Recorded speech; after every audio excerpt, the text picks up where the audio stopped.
GBA ಮುಖ್ಯ ಆಯುಕ್ತ ಮಹೇಶ್ವರ ರಾವ್ ಅವರೇ ಸ್ವಲ್ಪ ಈ ಸುದ್ದಿಯನ್ನು ಗಮನಿಸಬೇಕು. ನಿಮ್ಮ ಆದೇಶಕ್ಕೆ ಕವಡೆ ಕಾಸಿನ ಕಿಮ್ಮತ್ತಿಲ್ವಾ?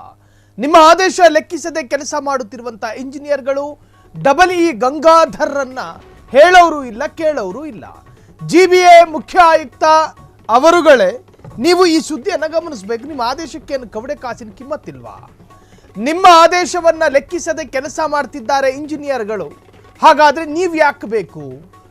ಇ ಗಂಗಾಧರ್ರನ್ನ ಹೇಳೋರು ಕೇಳೋರು ಯಾರು ಇಲ್ವಾ? ಕರ್ತವ್ಯ ಲೋಪದಡಿ ಅಮಾನತ್ತಾದರೂ ಕುರ್ಚಿ ಬಿಡ್ತಿಲ್ಲ ಇಂಜಿನಿಯರ್. ಕರ್ತವ್ಯ ಲೋಪದಡಿ ಅಮಾನತ್ತಾಗಿದ್ದಾರೆ, ಆದರೂ ಕುರ್ಚಿ ಬಿಡ್ತಿಲ್ಲ. ಸರ್ವಾಧಿಕಾರಿಯಂತೆ ಪಾಲಿಕೆ ರಾಜಾಜಿನಗರ ಕಚೇರಿಯಲ್ಲಿ ಸೇವೆ. ಇ ಗಂಗಾಧರ್ ಬೆನ್ನಿಗೆ ನಿಂತಿರೋದು ಯಾರು? ಅವರ ತಲೆ ಮೇಲೆ ಯಾರ ಅಭಯ ಹಸ್ತ ಇದೆ? ದುರಹಂಕಾರಿ ಎಕ್ಸಿಕ್ಯೂಟಿವ್ ಇಂಜಿನಿಯರ್ ಮೇಲೆ ಕ್ರಮ ಯಾವಾಗ ತೆಗೆದುಕೊಳ್ತೀರಿ?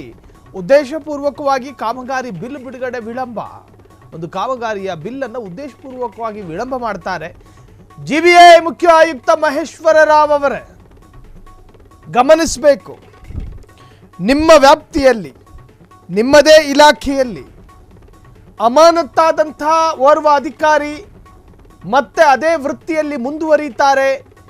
ಅವರ ನಿಯಮ ಉಲ್ಲಂಘನೆಯನ್ನ ಪ್ರಶ್ನೆ ಮಾಡೋದಕ್ಕೆ ಯಾರೊಬ್ಬರು ಅಲ್ಲಿಲ್ಲ. ಇದು ನಿಜಕ್ಕೂ ಕೂಡ ಅತ್ಯಂತ ಕೆಟ್ಟ ಪರಿಸ್ಥಿತಿ. ಇದು ಸರ್ವಾಧಿಕಾರಿ ಏನು E executive engineer E Gangadhar ಬೆನ್ನಿಗೆ ನಿಂತಿರೋದು ಯಾರು? ದುರಹಂಕಾರಿ ಎಕ್ಸಿಕ್ಯೂಟಿವ್ ಇಂಜಿನಿಯರ್ ಮೇಲೆ ಕ್ರಮ ಯಾವಾಗ ತೆಗೆದುಕೊಳ್ತೀರಿ? ಕರ್ತವ್ಯ ಲೋಪದಡಿ ಅಮಾನತ್ತಾಗಿದ್ದಾರೆ. ಉದ್ದೇಶಪೂರ್ವಕವಾಗಿ ಬಿಲ್ ಅನ್ನ ವಿಳಂಬ ಮಾಡ್ತಾರೆ ಅನ್ನುವುದಾದರೆ ರಾಜಾಜಿನಗರ MLA ಸುರೇಶ್ ಕುಮಾರ್ ಗಮನಿಸಬೇಕು. ಜಿಬಿಎ ಮುಖ್ಯ ಆಯುಕ್ತ ಇದನ್ನೆಲ್ಲ ಗಮನಿಸಬೇಕಾಗಿ ಬರುತ್ತೆ. ನಿಮ್ಮದೇ ಇಲಾಖಾ ಅಧಿಕಾರಿಯೊಬ್ಬರು ಅಮಾನತ್ತಾಗಿರ್ತಾರೆ, ಆದರೂ ಕೂಡ ಅದೇ ಕರ್ತವ್ಯದಲ್ಲಿ ಮತ್ತೆ ಮುಂದುವರಿತಾರೆ. ಅವರನ್ನ ಹೇಳೋರು ಯಾರೂ ಇಲ್ವಾ? ಪ್ರಶ್ನೆ ಮಾಡೋರೇ ಇಲ್ವಾ? ನಿಮ್ಮ ಗಮನಕ್ಕಿದು ಬಂದಿಲ್ವಾ? ಅಥವಾ ನೀವು ಇದರಲ್ಲಿ ಆಸಕ್ತಿಯನ್ನು ವಹಿಸ್ತಾ ಇಲ್ವಾ?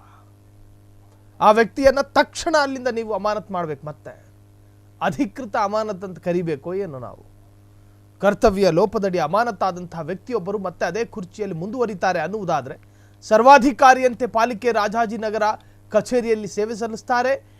ಇ ಗಂಗಾಧರ್ ಬೆನ್ನಿಗೆ ನಿಂತಿರೋರು ಯಾರು? ದುರಹಂಕಾರಿ ಎಕ್ಸಿಕ್ಯೂಟಿವ್ ಇಂಜಿನಿಯರ್ ಮೇಲೆ ಕ್ರಮ ಯಾವಾಗ ತೆಗೆದುಕೊಳ್ತೀರಿ? ಉದ್ದೇಶಪೂರ್ವಕ ಕಾಮಗಾರಿ ಬಿಲ್ ಬಿಡುಗಡೆ ವಿಳಂಬವನ್ನು ಮಾಡ್ತಾರೆ ಅವರು.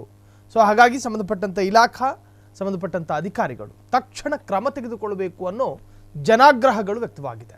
ಕ್ಷಣ ಕ್ಷಣದ ಸುದ್ದಿಗಳಿಗಾಗಿ ಫ್ರೀಡಂ ಟಿವಿ ಸಬ್ಸ್ಕ್ರೈಬ್ ಮಾಡಿ, ಲೈಕ್ ಮಾಡಿ ಹಾಗೂ ಫಾಲೋ ಮಾಡಿ. ಹೊಸ ಸುದ್ದಿಗಳ ನೋಟಿಫಿಕೇಶನ್ಗಾಗಿ ಬೆಲ್ ಐಕಾನ್ ಮೇಲೆ ಕ್ಲಿಕ್ ಮಾಡಿ.